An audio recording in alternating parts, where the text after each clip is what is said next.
program planned for this evening.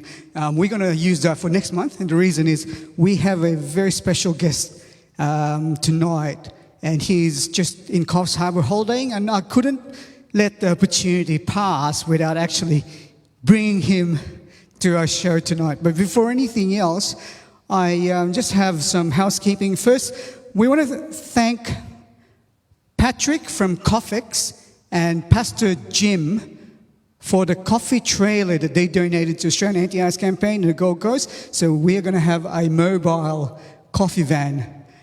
So stay tuned and just keep looking at our announcements on Facebook.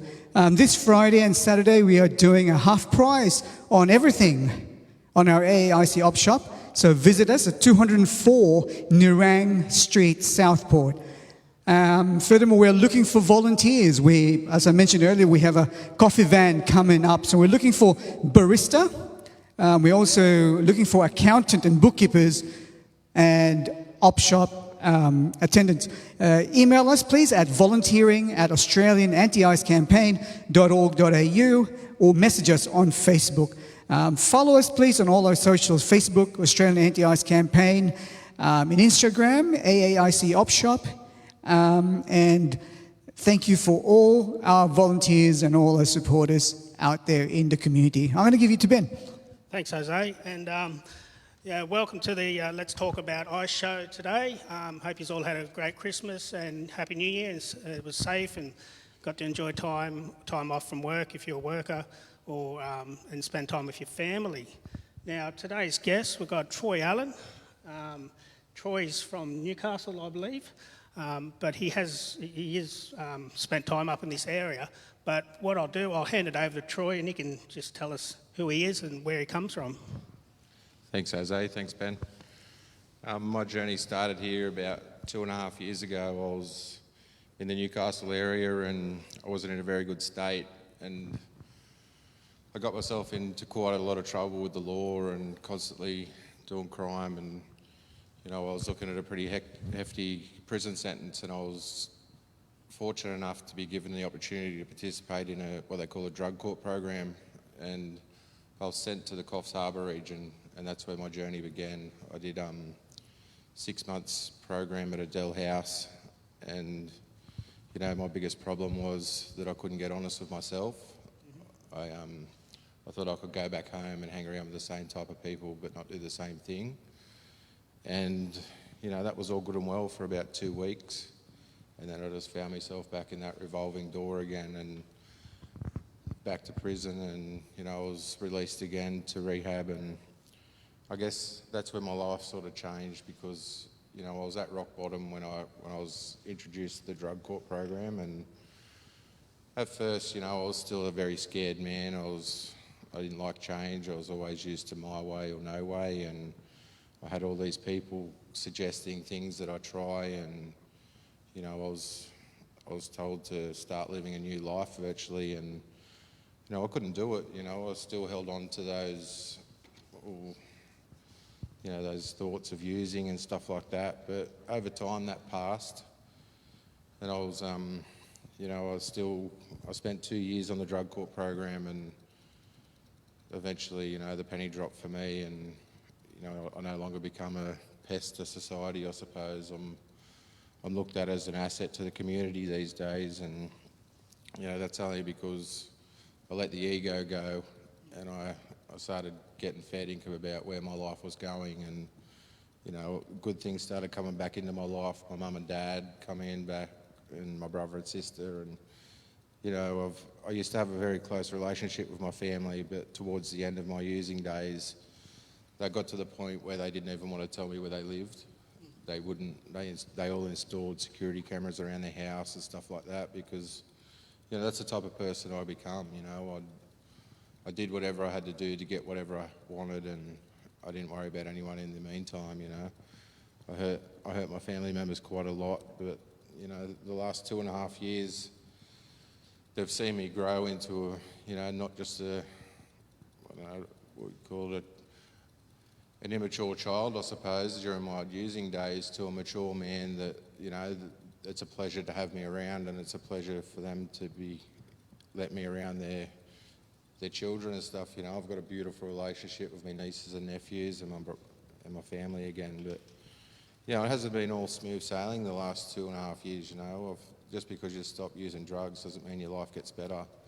You're still left with, you know, what's inside here and what's inside here, and that's the hardest part to deal with, I suppose. You know, like I said, I held on to these thoughts that maybe one day I could use again, and I had to let that go real quick because it was evident where it got me. You know, I picked up again, and that was only because of that reason. You know, I thought, well, like I said, I couldn't get honest with myself. I did 6 months program in a Dell house, and you know, I wasn't doing program. I was just doing what I had to do to tick the boxes to get home back to Newcastle, and that was a part of my problem. You know, I was getting reports back to drug court every week about how well I'm going, how well I'm progressing in the program, when really, you know, I wasn't progressing at all. I was just sitting here doing time.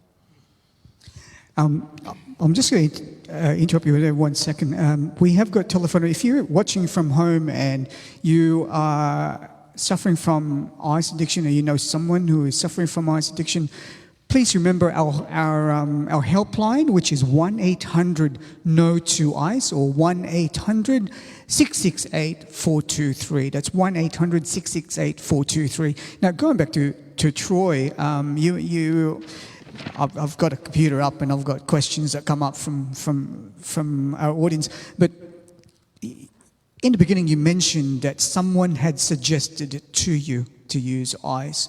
Right, someone had suggested, and that's the stages of our addiction. You know, it always starts with someone suggesting, right? And you mentioned that, so I want you to go back to that part. When was that, and who suggested it to you? What was your life be like before someone suggested that ice to you? Because the stages, I'm just going to simplify it, is that someone suggested to us, right? And at that point, when someone suggests, we have freedom to say yes or no, right? And then the next part of that is we're going to act on that suggestion. At that action part, we have freedom to act or freedom to say, no, that's not for me, right? And if we choose to act, when we repeat that often enough, it becomes a habit. Now, habit itself is not bad. Habits are not bad. Habits are virtues, as a matter of fact. But there are habits that we cannot break. And ice addiction is one of those habits. And when we start to break it and we look for the key, you know, every time we pick up that pipe and smoke, and every time we pick up the needle and shoot into us, it's like a link that grows around us. And then when we start looking for the key to unlink it, we find that the key is rusted. It breaks, and that chain, we are now a slave to it. Right? And after it becomes a habit, and I guess there's that disease that happens, you know, we start talking about in 12-step fellowship of the disease that's happening in our life. And you may or may not agree with it, and agree about the disease of addiction to an extent that addiction causes us a lot of physical, you know, problems physically, like you know, the neglect, which causes the disease, and then mental health. So let's go back to the suggestion part. What point in time, when was that, when someone suggested to you? I was 16 years of age, and I was on my way to Foster Tuncurry with one of my best mates, and he had ice on him, and I remember we called into a rest stop halfway, and you know, he's packed a pipe and he's offered it to me, and you know, I suppose it was more of a social thing for me. You know, I didn't want to sit there while he was smoking a pipe and me not smoke it, and that's where I first picked it up. And I can honestly say, from the first time I tried it, I loved it, and it was all over there for me. You know, at first it was like a weekend thing with mates. I'd smoke it with a few mates of a weekend, and then, you know, clearly my disease was progressing, and after that it became, you know, Friday, Saturday, Sunday, Monday, and that was all right for a little while. It was sort of, I felt like I was managing myself, you know. It wasn't to the extent that it got to in the end, and then, you know, probably after about 4 months of using it, became a daily routine where, you know, I couldn't go to work unless I had a bag, and it was just a 24/7 problem by then, and I couldn't function without ice. I smoked it for a very long time. I smoked it for about 10 years, and then I don't know what happened. It was I felt like it wasn't doing anything for me anymore, and I shouldn't really class them as a friend, but a person that I know introduced me to the needle, and I was one of these addicts that frowned upon people that use needles. I told myself that I'd never use them, and there wasn't a hope that anyone could ever get me to use one. And again, the first time I stuck that needle in my arm, it was like heaven. It was everything that I'd been chasing and more. And then again, I felt the disease kick off. I was already in active addiction quite severely, and once I stuck that needle in my arm, it was just like it went up another 6 notches. I become the person that I always said that I'd never become, and that's where a lot of crime and everything started for me, because I had the taste for it, and I did whatever I had to do to fulfil my needs. Yeah, and a lot of what you're saying is true, because it's very similar to my story, Troy. But it's something I'm not proud of, but I also used a needle. And the only reason I mention that is so people that are watching today, if they can identify with that and know that there's other people out there that did use needles, or even smoking it, that there is possibility for hope for them. Yeah, but yeah, a lot of what you've said, same circumstances for me. I was about probably 15, 16, and I used the needle at a young age then too, but I smoked it, anyway, I'd eat it, snort it, whatever. And then, there's period, I had jobs. I had jobs, but I never held on to them because, they talk about functioning addicts, but, all you need is a spanner to be thrown in the works, and, things start happening, relationships start breaking down, work breaks down, and you can't pay for your rent and whatnot, and then so you lose your house, and normally it all happens at once. And I've had that vicious cycle happen to me, so, I've had to come home to my parents, and I'm quite blessed that I have good parents that have taken me in, but then I'd go back out into the world and continue to play up. And like you say, I'm 40 years old now, and it does shame me to say that it took me this long to sort of grow up a bit and to start taking some responsibility for my own life. But a lot of what you've said, I can relate to, and I'm sure that there's people out there listening tonight, that can relate to that as well. But we have been able to stay clean. But just maybe share a bit about your journey in staying. Or do you want I'm glad you're here today, because this program is about it's about hope. It's about hope to those suffering from this insidious drug called ice. But it's not just about the addicts out there too. This is about hope. The biggest part of the hope we're talking about are to the families of the ice addict who thinks that there's no hope that they'll ever change. So this program is very much not just for the addicts out there suffering, but also to the families that are suffering. So going back to your story, so it was suggested to you at 16 years of age, and then you started using, and then you used the needle. We either use ice because, first of all, because someone suggested, but we either fall in love with it, or we keep using it because there's something we hate and we want to run away from. What was it for you? For me, it was both. What was it for you? Yeah, for me it was both as well, Jose. It was like I said, it was more of a, take the drug and fit in because everyone around me was using it. And then, after about the second week, I found that every problem that I ever had inside my head was no longer there. It was like, where has this drug been all this time? And, while ever I was thought that it was getting rid of the problems in my head, it was creating problems outside of my head. In what way? What were the problems? Just with family life and, you know, I had a relationship with a lady and was fortunate enough to have two beautiful little girls, and we had a family home together, and you know, I was managing my addiction to a point where she wasn't aware of it. So I was able to provide money and stuff each week while I was working, but you know, after a while, the cotton wool over her eyes soon lifted, and I was in a place where I never thought I'd be. You know, I was having cars repossessed, I was having my house sold out from underneath me, and you know, to this day, my two little girls still don't want nothing to do with me through my life choices and actions. But you know, I can't. You know, 2.5 years ago, I would have used that as a perfect excuse to go and use, but you know, it is what it is today. I can't control what happens. I've got to hand it over, and you know, I'm sure my girls will come back into my life again. I've just got to be the best version of myself I can be for when that happens. You know? So that's, I don't know about you, Ben, but that's exactly what happens, you know, at the height of our addiction. Addiction is really the repression and expression.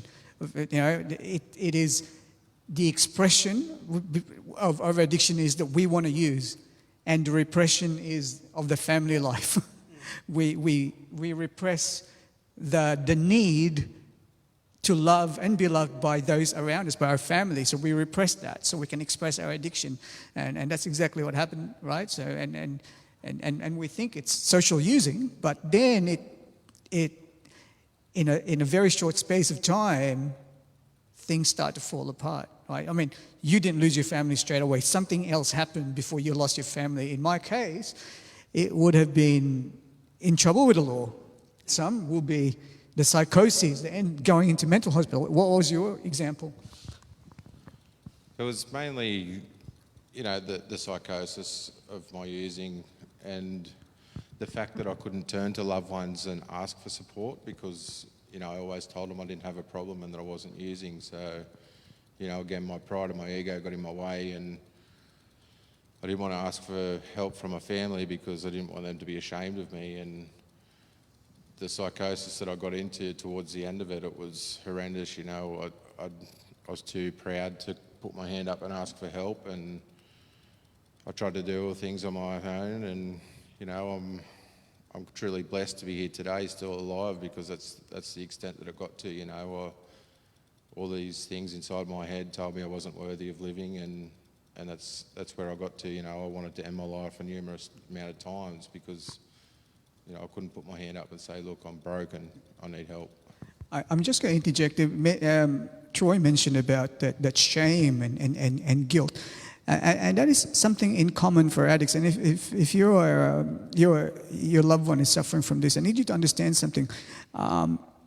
What makes AA and NA effective, Narcotics Anonymous? And that's really, if you have someone out there who is still actively using, the reason we don't seek help is that guilt, right? And we don't like being judged. And who does, right? So what makes Narcotics Anonymous effective is that a suffering addict will go into a room with other suffering addicts, and that removes that guilt because everyone's in the same boat. Yeah? So is that what your experience was? Yeah, like I said, I come to Coffs Harbour. That's where my journey began. And, you know, I remember the first meeting I ever went to, I heard this bloke share, and, you know, I was, in one way, thought that he'd been following me around all these years, telling me, like, taking notes of what I've been doing, and then as he started to share a bit more, I left the meeting and I said to myself, you know, I never ever want to experience what that bloke has experienced. You know, he's had a terrible life and he's been through some pretty heavy stuff, and I don't know, that was sort of the nudge that I needed, because if I'd gone out of that if I'd left that meeting and picked up again, I don't think I would have made it back into the rooms at that point, because I was only new to recovery, and you know, my life could have been very well just as much as, if not worse, than what he just shared with me if I didn't hear it, you know. So I guess that nudge was just what I needed, and you know, for once in my life, I was around people that were encouraging me to do the right thing. You know, the fellowship of NA, it was sort of, no one's going to encourage you to go out there and do the wrong thing. They all want to see you do better. And, for a long time, I hadn't experienced love and support, and that's what I experienced at my first meeting. People put their hand out to shake my hand and introduce themselves to me, and they didn't want nothing in return. But I don't know, Ben, you can tell me your story a bit in a second, but no addict ever planned to get clean, right? So for me, for example, I never in my wildest dreams thought that I will find myself in a drug and alcohol rehab. I never imagined that one day, for example, you'll find me on a Sunday preaching at a church, right? That wasn't part of my plan. I was an addict and I loved using. What was it that made you seek help? How did you get here? Well, like I said, I'd been doing a lot of crime and I had a lot of court cases going on. And I don't know, the stories that I was spilling to the courts about why I couldn't attend these certain court cases and stuff. And then, eventually the excuses ran out and I was looking at 2.5 to 3 years prison. And I said to my solicitor on the day of my last court appearance, what about merit? And I was denied merit because I was such a pest to the community, and I was just clutching at straws. And I said, what about drug court? And I went into the ballot and I was accepted, and I was still sent to prison for a little bit and released to Coffs Harbour to Adele House. And just when I got to Coffs Harbour, it wasn't recovery. I lasted 12 days in Adele House and I left and ran away back home because I was scared. So wait a minute.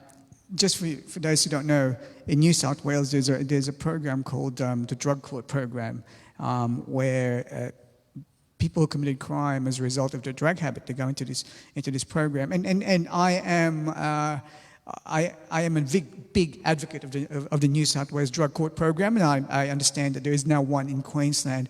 I'm an advocate because it's a place where miracle happens. I've seen many men and women who suffered from addiction who got clean because of the New South Wales Drug Court. So Judge Dive and Sue Jeffries, I'm giving you a plug right now, and I'm not just saying that because I don't have a proof.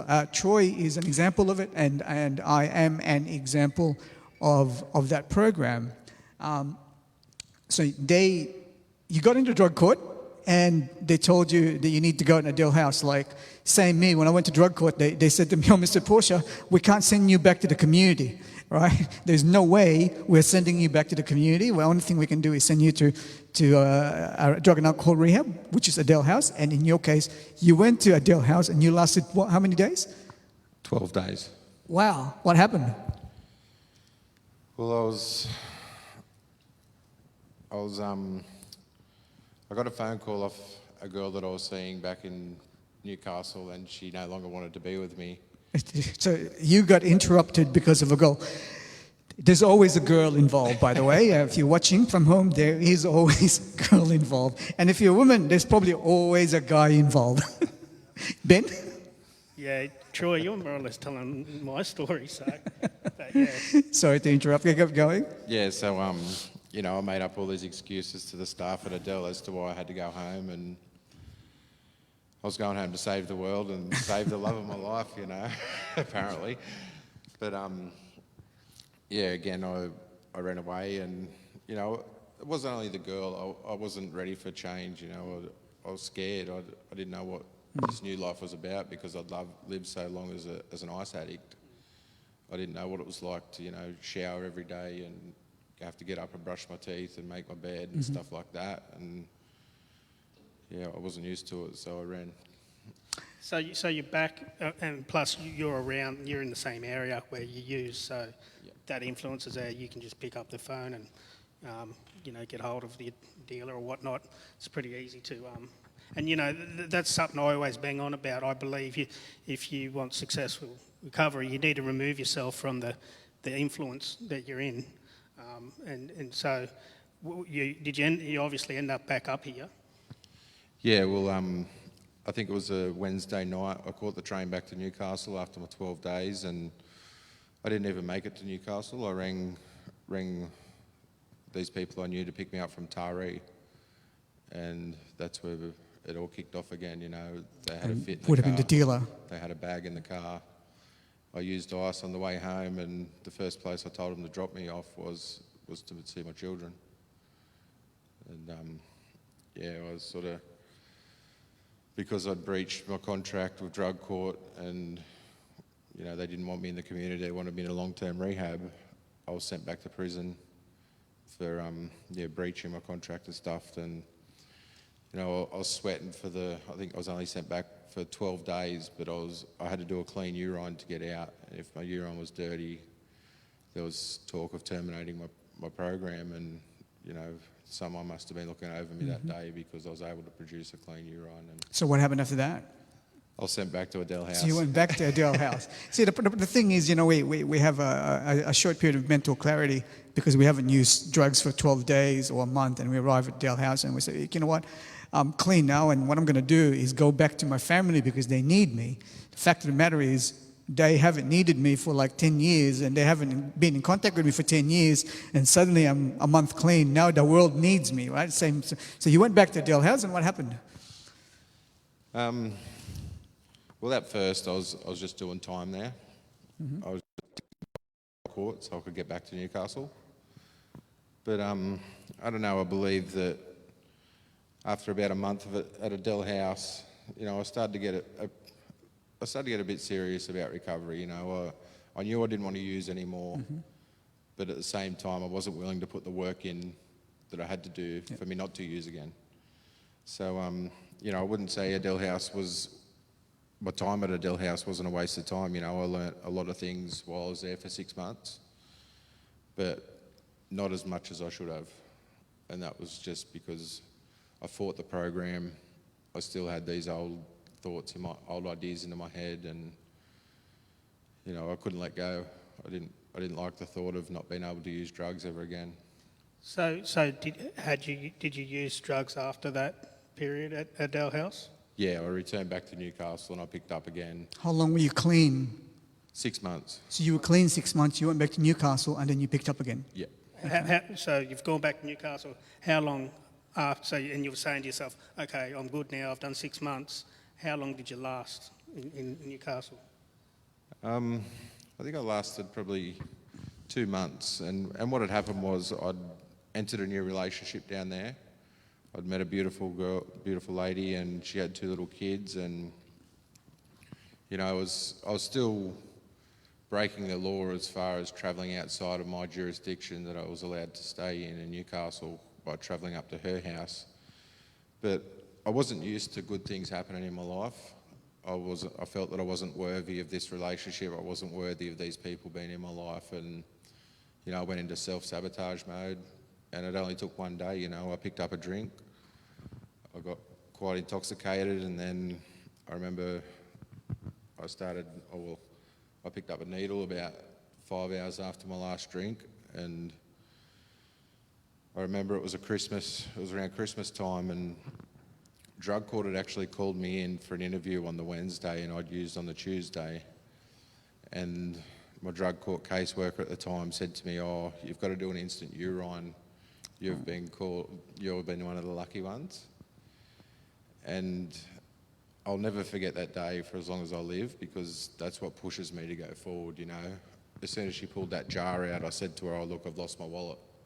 I've left it at the train station." So I've ran out of there through all the glass doors and down the road, and you know, I went to the supermarket and I bought 9 litres of water, and I just drank it out of fashion, and I knew I wasn't going to pee clean, and so I jumped on the train and headed back to my partner. And then, you know, the crazy in between that, you know, the insanity of running through my head, I thought, look, I've got to throw myself in front of a bus. I've got to get hit by a car. I've got to break my leg. So I've got to do whatever I have to do to get a doctor's note to say that I couldn't participate in that drug test. And so I caught the train back up to my partner's house, and you know, this brainstorming idea come into my head that she'd take me to the hospital in Newcastle, not where she lives because I'm out of area, and I made up this big story that, you know, I've been passing blood for hours and stuff like that. So they've filled me up on endone, wrote me out a doctor's certificate, and then I've marched into drug court on the Friday and said, here's my doctor's note. I couldn't participate in the instant urine the other day. And, you know, I was still kidding myself. I was still tested positive to methamphetamine, speed and opiates. So I went back to court on the Monday, and the judge saw straight through me. He virtually teared the doctor's certificates up in my face and said, I know you're full of shit. You're going back to prison. We've all done that, mate. We've all done that.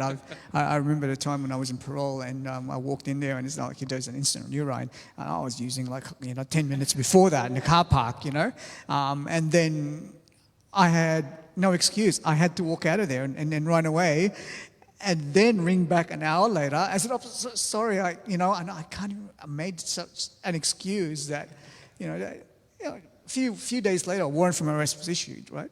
We all do that. So you got sanctioned again. You went back to prison one more time, and you went to rehab Adele House, and I'm an advocate of Adele House as well, because I know many boys who are clean today because of Adele House, and I am one of those examples, right? You got clean for 6 months, you picked up, and then you went back to prison. Lucky they didn't breach you. They didn't cancel you from the program. Yeah, they were going to terminate my program at that time. There was talk about it, and, that's when, the nerves kicked in, and I thought, if they give me one more chance, I've got to make the most of it. And so what was different this time?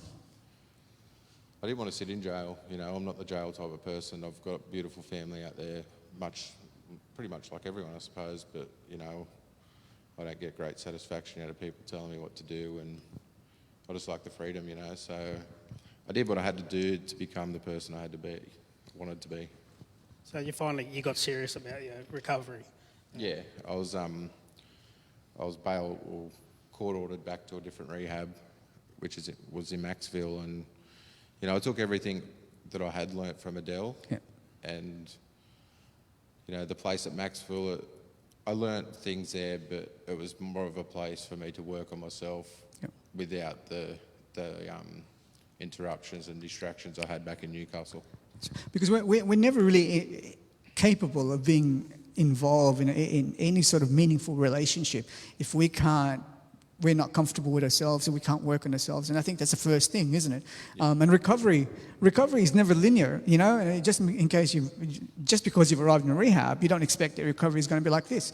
There's going to be times, and it's not necessarily the process of picking up. Like I've never picked up from the day I arrived at that rehab, but emotionally I was in a roller coaster, right? And picking up is just a manifestation of that, or a symptom of that inner turmoil that happens inside us, right? So, and in your case, and there's a hope there at home, and if you think your loved one, there's never any hope, because he goes to rehab, he comes out, and he picks up, and Troy's done that 3 times. And you recently celebrated a milestone, didn't you? Yeah, the 14th of December last year, I celebrated 2 years clean. Wow, congratulations. Well done. Congratulations. And I mentioned earlier that we meant to have a different format of a program tonight, but Troy came to Coffs Harbour for a holiday, and he came to visit the church on Sunday, and I said, well, I cannot pass this opportunity. We've got to bring you in for a show this Thursday because of his story. I was working at Adele Farm when Troy came into that rehab, and I still remember the day you left, and me and my mate Simon actually took bets, and we said, mate, he's going to come back. He's coming back after 4 months, because you can tell. But look at you, you're a lot different. You know what we should do next time is that we should have a photo of you before recovery, and take my word for it. This is not the same person as that person who arrived in rehab. And as a matter of fact, he's not the same person who left Coffs Harbour a couple of years ago, because this time around, you came with family, right? Yeah. So tell us about that. I'm up here with my partner that I was with, over 2 years ago that I relapsed with. And, I use Coffs Harbour as a safe place for me. it means a lot to me. This is where I was first introduced to recovery, and I've got good friends here, and I get up here at every given opportunity I get, and my partner and her two little boys, these people look up to me today, and I'm quite happy that I can be of service to them, where before it was all about me, and I'm truly blessed to be up here catching up with everyone. And I went out to the rehab the other day and caught up with my old caseworker, and it's definitely not the same Troy that was here 2.5 years ago, and that was the first thing that she said. Look how amazing you look. And basically anyone that knew me from when I was using to now, I'm evident that I sort of blow them away a bit. They can't believe how far I've come and what I've become, And now you're an example for other people out there to say that you can get clean, you can stay clean, and go on to live a rich and full life.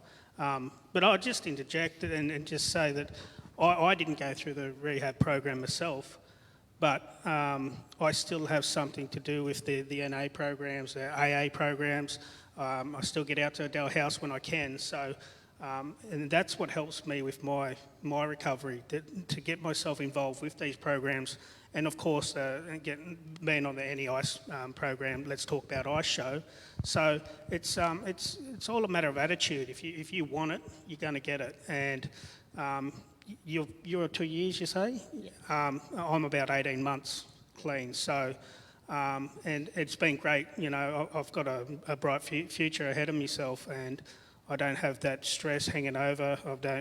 I can see that I have some direction in my life. I've got good people around me, and it's a lot better life. You don't realise it, and I know it's all cliche and all that, but it really is.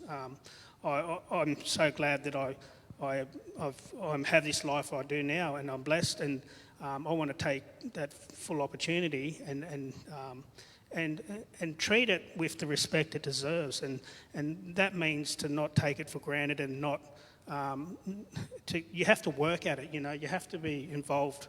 I mean, you come along to a couple of the NA meetings and whatnot, and you come to Salvo's Church on Sunday. So, like you say, it's a good safe haven here in Coffs Harbour, and it's my safe haven as well.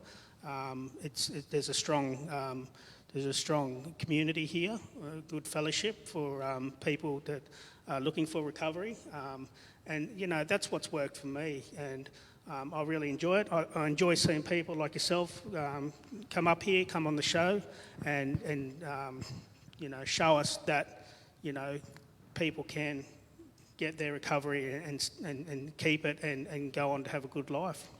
What did you do today? You went out to the beach with your two boys. I was able to take them out for the day, and took them to the Big Banana this afternoon for a swim and that. And, that's the type of life I want to live.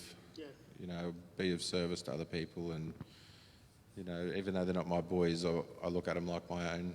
Mm-hmm. I can offer support and guidance today. I can take them and do nice things. I can buy them nice things today, and that's what it's all about for me. Giving back a bit of what I was given when I first come into recovery, whether it be, the NA meetings or just home life. These three people, they've put a lot of faith in me over the last 2 years, my partner and her two children, and it's been a big step for her because she comes from a background where, she never used drugs, and she's the type of person that can go to the pub and have 2 or 3 beers and go home and not worry about it. And, along come me with this criminal record as long as my arm and an ice addiction, and I didn't hide anything from her. I told her everything about my past, and the fact that she stood around and had a bit of faith in me, that's what it was all about for me. For once someone believed in me, and I was able to virtually head down, ass up from there, and commit myself to the program and commit myself to my drug court requirements and stuff like that. And I always thought that my drug court program would be just I wouldn't graduate, but I was able to celebrate a graduation. I graduated the program successfully, and I still remember my graduation day. For the first time in my life, there was a magistrate saying something nice about me. and a police prosecutor. All right. And you've got a job today? You're working full-time? Yeah, I'm able to. People are happily have me as part of their business today. I've been trusted with company cars and liaising with clients and stuff like that. How wonderful is that? Yeah. Tell us the little story. You found someone's phone or wallet there today. Yeah, well, yesterday and today are quite evident of how far I've come. I found someone's key card yesterday out in the public, and, don't get me wrong, the cogs started turning, but I know the right thing to do today, and I handed it in. And then this afternoon, there was a phone sitting on a table, no one around it. And I've picked it up, and the first thing I did was swipe across, and it was unlocked. And, the old me would have been straight in my pocket and out of there. But the first reaction for me today was to hand it in, It's it may sound something so small, but it's something big for me because, that's what my life was about. Recovery from drugs isn't just about being off drugs. It's about everything, all the behaviors. When we pick up drugs, we pick up a God, a small G God, in place of the big G God. And I know there's a lot of people that will say, "Oh no, don't talk about God," and someone will always say, "Oh, don't speak too much about God." But the fact of the matter is, and I'm going to be honest with you, and if you're watching from home, I've been in recovery now for a while, and 90% of those I know, and there's thousands of people I know, not just in Australia, but overseas, and one of the shows we're going to have coming up, we're going to do a cross interview with someone who is actually from the Mexican drug cartel, right? Who has found God today. So 90% of those who are clean today, thousands and thousands, actually have a God in their life, right? So I'm going to, before someone starts sending messages today and say, "Oh, don't talk too much about God," I'm here to tell you that is what? Because where I'm clean today, simply because of a thing called grace, right? And without grace, we're not capable of doing the right thing, right? Because if you notice that you went to a program and it took you 3 goes at it, 4 attempts, and it's not by your conscious decision that you wanted to be clean, but because there's a grace of a higher power, loving higher power that says, "Troy, you've done it your way, let's do it my way." Isn't that what experience been? Well, yeah, and the same. And like I say, I didn't go to the Adele house, although my mother wanted to send me a couple of years ago, and I ended up taking off back up to the Gold Coast. But I've been able to stay clean because I'm part of the Christian community and I have a good relationship with Jesus Christ. And it causes me to wake up in the morning with a good intention. And not just for myself, but for the other people around me. You mentioned about the 2 young people in your that you've got responsibilities for now, and your family around you. So it's not just about recovery for us. It's about being responsible for other people and giving back in the community and not being a taker. And I think I've mentioned this before. I want to be able to say at the end of my life that I gave more than I took. So, and I think I'm on the right track in doing that, and that part of that is being a Christian with God in my life. So that's first and foremost for my recovery, and that's just speaking the truth. Troy? Yeah, I mean, too much has happened in my life for me not to believe that there's a God in it. There's countless times that I shouldn't be here. There's times where I should be sitting in prison, and it's quite evident that God is working in my life because I was given this opportunity to rebuild my life. And I attend the Salvation Army every time I come to Coffs Harbour, and when I'm not here, I'm attending the Hillsong campus in Newcastle. So it's just staying connected, and I've never been to church and left feeling worse than what I've walked in. If I don't have a higher power in my life, then I'm pretty well a shot duck from the start. I'll be back doing what I want to do, how I want to do it, and it's just a matter of handing that over every morning and giving thanks every night. That's right. Because any addict will tell you that it is not in our nature to want to get clean.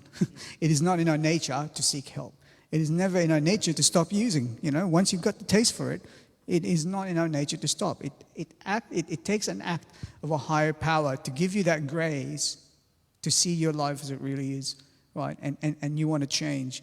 And then once the grace comes in, we all have this hole in our head, and a grace from a loving higher power will send that message down. And it's up to us to then action it. And I mentioned earlier, that freedom, but more importantly, it's a freedom of choice. And I said to you this, if we simplify the stages of addiction, it's first, you said, the suggestion, right? And we have the choice whether or not we carry that suggestion out or listen to that suggestion. And then the next is action, right? So we have the freedom not to, okay? And then once it becomes a habit, it's very difficult to cut it off. However, the reason why there is still that choice is because I know in my using, and I don't know in your using, but there are times in our using when we feel remorse. Yeah, definitely. I mean, and I think what you touched on it before about the guilt and the shame. Yeah. I think that for me, with the certain programs out there, that's what kept me from going along. Because I didn't want to say, okay, I'm a user and I need help. I just thought, no, I'm not like that, and I'm not one of them people. But I think you said it earlier, Troy. When you're brutally honest with yourself, you look at yourself and say, well, I've become someone that I said I'd never become. And I think that moment of honesty, you need to say, well, I need help. I've got a problem here, and that's what happened with me. I'd had enough, and I come down to Coffs Harbour. I had to come back home to my parents' house, and I seen you in the paper, Jose, for the anti-ice campaign, and I thought, look, I need to do something here. And if I wasn't ready for that, it would have been just look at these blokes, they're washed up, has-been junkies. But the truth of the matter is, I needed help, and I'm glad I stepped and made that bold step to do something about it, because now I realise that, God had a different intention for me, and I don't want to ever throw that back in his face, because I nearly ended up in jail. I really did, and that was a wake-up call for me. So I was given that, second chance. I've been given more than a second chance, but had I kept going down that road, it would have got to a point where, you only got yourself to blame, Ben. So I don't ever want to take that second chance in life for granted, and I haven't. And I'm 18 months clean, but I still take every day as a blessing, and I have to work at it. I have to, I have to pray. I have to go to the meetings. I have to be involved, because so many times you hear about it. Blokes relapsing. They'll have 10 years clean, and we've heard it a lot lately, especially with the COVID that's happened. Blokes, they haven't had that support network around them, and now that they're just opening up the meetings again, we're starting to hear the stories from the blokes again. 10 years, 15 years clean, and I've relapsed. And so you need to keep, you need to cherish that. It's like a treasure, and you need to tend to it and look after it. So these stories. And I'm glad these blokes, they share about their relapse, because it just reaffirms to me that I need to, make sure that I'm doing something about it all the time, and not take it for granted. And once you are in full-blown addiction and you follow and you believe that this addiction is a disease, and if you look at people with cancer or diabetes, for example, those people cannot will to stop their cancer or cannot will to stop their addiction or diabetes, right? But addicts can will to stop. So there is still that freedom, and that you've done that, right? You've exercised that freedom, because otherwise, and that's why you're here today.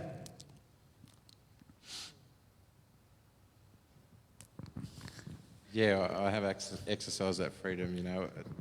It took me 16 years to admit that I was an addict, and then probably another 12 months to accept the help, and then it was just progressed from there, you know, like, I guess, like Ben mentioned about the COVID stuff and that, I guess where I'm blessed is I live out in the bush, so the COVID hasn't really affected me, and, you know, my boss is also in recovery, so, you know, it helps me push along each day, and yeah, all I can do is take one day at a time, and, you know, all I practice is what I did today, I'll do tomorrow to remain clean, because, you know, clearly I've gotten through 24 hours, and like I mentioned before, you know, getting down on my knees and just asking for help of a morning and giving thanks of a night. I keep my recovery pretty simple. Yep. You know, meetings every, being living out the bush, you know, there's only probably 4 meetings a week, but I make sure I attend every one of those, and, you know, taking up a service position. You know, I've got big thing in my recovery, you know, the church at home gave me a set of keys to open the meeting. Wow. And I've looked at them and thought, if you only knew my past, you know, and that felt really good, you know. I was on a natural high for about a week, the fact that someone had actually trusted me with a set of keys. So, yeah, I've got a service position where I open a meeting, and, you know, the big thing in my recovery today is being of service to other people. We've got a few newcomers, and, you know, I keep in touch with them every day and pick them up and take them to meetings, because I know how it was when I was in early recovery. You know, I had someone ring me, I had someone pick me up for meetings every day, and yeah, it just feels good to give back. You know, the worst day in recovery is far better than the best day I've had using, that's for sure. Wow. And you know what, Troy, you know, it's a privilege for you to have here, for us to have you here tonight and share your story, because, you know, you're also an example of that people can get well from this, from addiction, right? And then simple fact is that as an addict, we are full of ourselves, we're full of ego, and we don't want help, and we know all the answers, right? And in recovery, the longer I am sober, I'm finding that there is actually less of me and more of God in my life, and that's why I'm clean. I don't know, that's how you've, in your experience, there's less and less of me every day, and there's more of Him, and that's the reason why up to today I've never picked up. Okay, and that's the simple fact. Because when you say, I know the answers already, people always relapse, right? Yeah. And thank you very much. That's almost an hour. I'm going to go up there and do the housekeeping on the computer, and I'm going to give you guys the next 3 minutes to close. Thank you very much. And Ben will close off tonight's show. But we still have another 3 minutes, and I'm just going to go up there and make sure everything's working. All right. Thanks, Jose. And so once again, if there's anyone out there that they do need the help, they can resonate with what's been said tonight. There is hope there, and Troy's an example, and myself, that, you know, you can get clean and you can stay clean and go on to have a good life. So we've put up a couple of numbers there on screen, and other sites that you can be directed to with the Australian Anti-Ice campaign. But it's great that, Troy, you've been able to come down here, you know, see all the boys that you spent some time at our house and whatnot, and to see that you've gone on to a better and productive life, mate. So thank you very much for coming on the Let's Talk About Ice show, and I'll let you finish off with what you want to say. Yeah, thanks, Ben. Thanks, Jose. I don't know if there's any advice that I could give anyone is, you know, if I can do it, anyone can. I was the type of person that, you know, I thought I'd die a drug addict, and, you know, here I am living proof that I've got a clean and sober life today, and I live a pretty humble life. So, yeah, don't be afraid to ask for help, and always put your hand up. Yeah, and I agree. And you know, like I say, there's a couple of little things that'll help you with your recovery. One, you need to remove yourself away from whatever area, I believe. That's a big one.